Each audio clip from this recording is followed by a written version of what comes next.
IPL থেকে মোস্তাফিজুরের সরিয়ে দেওয়া, মোটামুটি এই খবরটা প্রায় আমরা অনেকে দেখেছি।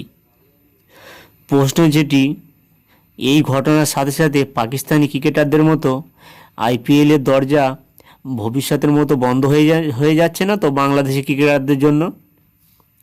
কারণ পাকিস্তানের ক্রিকেটাররাও এক সময় আইপিএল খেলতো।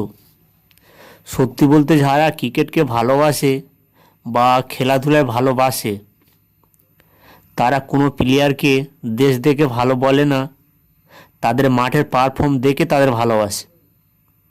হ্যাঁ, এই মুহূর্তে বাংলাদেশের রাজনীতি পরিস্থিতি মোটে ভালো নয়।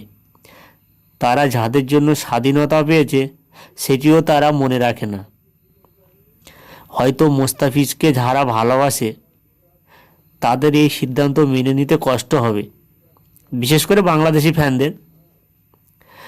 আর আইপিএলের মতো জায়গায় যে কোনো দেশের ক্রিকেটাররা খেলা মানে সেসব দেশের ফ্যানরা আনন্দে থাকে। সেই হিসাবে এবার আইপিএল বাংলাদেশি ফ্যানদের জন্য দুঃখের।